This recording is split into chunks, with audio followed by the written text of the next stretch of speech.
mas mahal siya and yet hindi siya backlit keyboard. Kinda strange. Baka kaya ganun yung presyo niya, ganun ang camera quality. Titimbangin na lang natin eh. Mas okay ba yung mas murang laptop or I'll go for a higher price pero kilalang brand? At the end of the day, it's still your verdict. That's why these two laptops are available in Laptop Factory.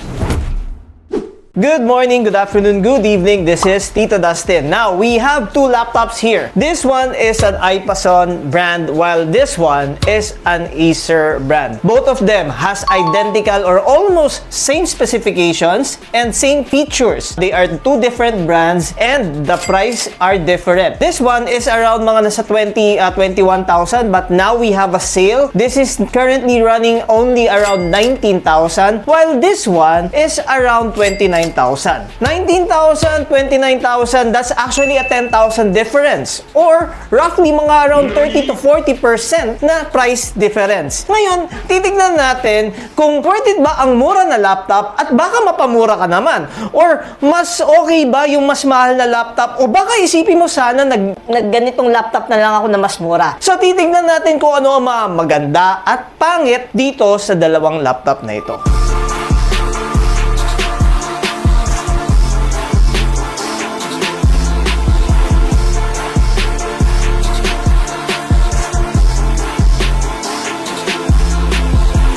We'll do a comparison between the two. Katulad ng sinabi ko, ang huge difference nila is the brand. This is an iPason brand. iPason is medyo bago pa lang or baka some of you don't even realize na may iPason na laptop pala. The price point of this is around 21,000 but currently this is on sale. Binibenta na lang natin siya ng 19,000 dito sa Laptop Factory. And this one is an Acer. This Acer is price point ng around mga nasa 29,000. These are both i3, same memory, same storage or everything. Meron, of course, merong mga difference ng onte. Pero, worth it ba ang mas murang laptop? Or are we gonna go na mas okay ako sa Acer dahil mas kilalang brand pero mas mahal? It's just a quick comparison. Now, let's start about the appearance, okay? First of all, both of them are 15-inch. So, they have alphanumeric keypad. But, on this one, on this iPason, this is a backlit keyboard. So, may ilaw yung kanyang keyboard, not like the Acer i3, which is mas mahal siya and yet hindi siya backlit keyboard.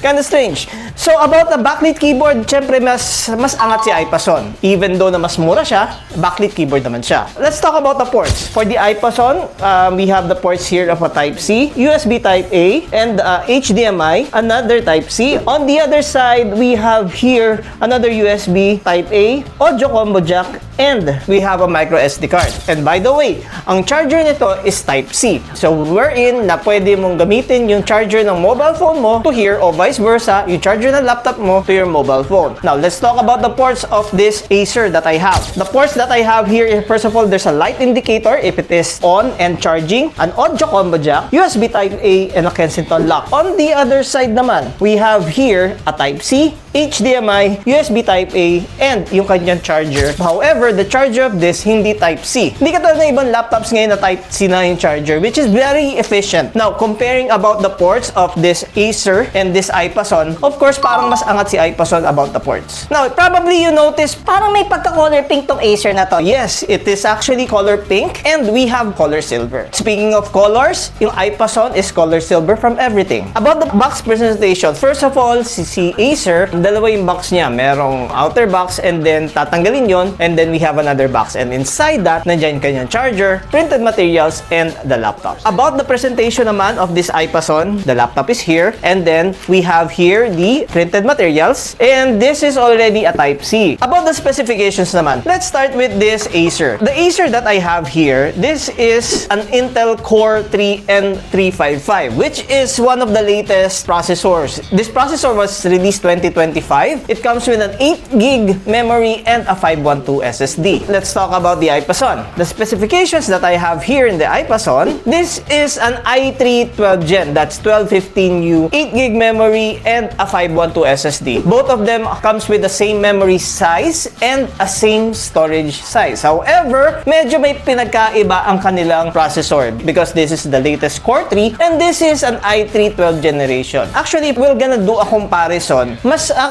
malakas ang power ni i3 12 Gen compared dun sa latest latest core. Pero ang maganda kasi sa mga latest processor ngayon, which is the Core 3, they are more efficient. Efficient in way na mas matagal ang kanilang battery life compared sa mga old generation.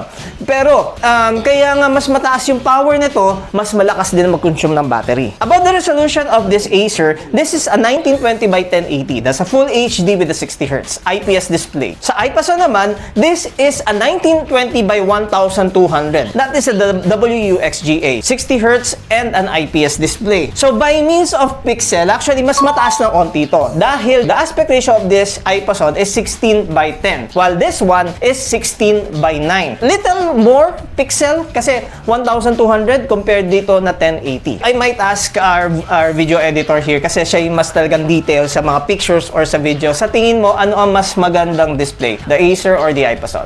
Yung iPason, sir. Okay, IPASO yung sa kanya. Actually, in my unang tingin ko rin, mas vibrant tignan yung IPASO. So, mas mataas ang resolution niya na onte and mas vibrant yung kanyang itsura. So, for the display, we'll go for the IPASO. And meron tong sinasabing feature na IPASO iCare. So, hindi ko naman sinasabing pangit yung display ng Acer. It's just that for this one, mas angat ng onti si IPASO. And by the way, ang isa sa maganda dito sa Acer, this comes with a Microsoft Office Lifetime na hindi katulad ni IPASO na trial version lang yung Microsoft Office. Okay, but aside sa specifications, let's talk about the after sales of these two products. Si Acer, this comes with a 1-week replacement and a 2 years warranty. And ang maganda kay Acer, we all know that Acer is kilala all over the Philippines, so there's a lot of service center in Luzon, Visayas, and Mindanao. However, for the after sales naman ni IPASO, this comes with a 1-week replacement and a 1-year warranty. And that warranty, wala pa silang masyadong service center. Normally, yung ibang customers, dinadala to sa store namin or meron silang service center dito sa Manila. Well, for the after sales, syempre undeniable na mas maganda si Acer. For the camera quality naman nitong dalawang laptop, etong si Acer, as okay yung kanyang camera quality. However, for this IPASO, baka kaya ganun yung presyo niya, ganun ang camera quality. So there's a lot of difference. I don't need to tell you, but I think Acer won on the camera quality. For the sound quality, unahin natin ang Acer.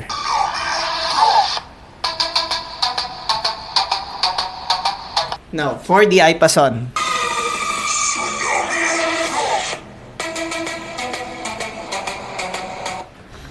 Okay, Carl, in your verdict, ano mas magandang sound? The Acer or the IPASO? iPason, sir. IPASO. Actually, mas crispy, mas malakas, may mas onting bass.